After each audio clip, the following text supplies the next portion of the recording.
भारत के 1 रुपए का मानक क्या है? ये प्रश्न मैं सीधा पूछता हूं विधानपालिका, न्यायपालिका और कार्यपालिका से।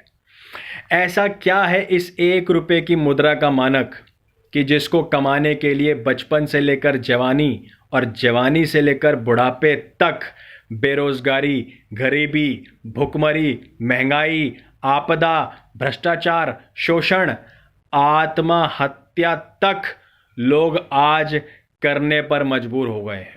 क्योंकि मुद्रा विज्ञान क्या है ना ही हमें पढ़ाया जाता और क्या अर्थशास्त्र होता है हमें यह भी नहीं बताया जाता।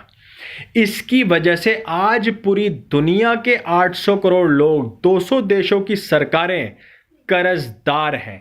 आज इस पृथ्वी पर जो बच्चा पैदा हो रहा है, आज उसके ऊपर भी 2.25 लाख रुपए का कर्जा है। तो ये कर्जदाता कौन है और कर्जदार कैसे बनाया जा रहा है, ये प्रश्न है। और इस 1 रुपए ने पूरी दुनिया को नियंत्रित किया हुआ है।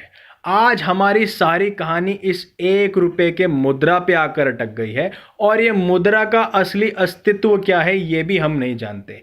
इसका धागा तभी खुलेगा जब 1 रुपए की मुद्रा का मानक, ये राज्य व्यवस्था, भारत की आजाद सरकारें, भारत के नेता, विधान, न्याय, कार्यपालिका भारत के लोगों के सामने सत्य रखेंगे। क्योंकि भारत देश का जो आदर्श वाक्य है वो सत्यमेव जयते है।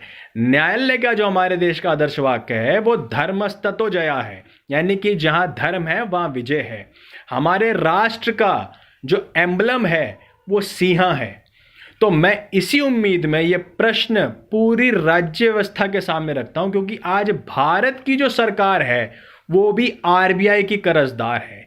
ये आरबीआई जो पैसा भारत के लोगों को दे रहा है उसका कर्जदाता कौन है, हम कर्जदार कैसे हो रहे हैं, ये तभी सारी गुत्थियां खुलेंगी जब 1 रुपए की मुद्रा का मानक हमें पता होगा।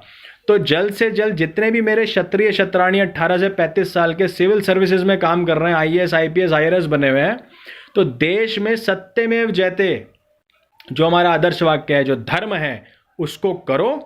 तुरंत 1 रुपए के मुद्रा का मानक पता करो और मुझे नीचे कमेंट्स में और भारत के लोगों के सामने सत्य रखवाओ। क्योंकि आने वाला समय मेरे क्षत्रिय क्षत्राणियों तुम्हारा है, तुमने इस मुल्क में रहना है। और अगर इस मुल्क में हमें मुद्रा ही नहीं पता होगी जिसको कमाने के लिए आज मेरा देश का जवान और किसान अपने प्राणों की आहुति देने से भी पीछे नहीं हट रहे, उन सबके साथ देशद्रोह होगा, असंवैधानिक होगा और ये जीवन का सबसे बड़ा गुनाह होगा।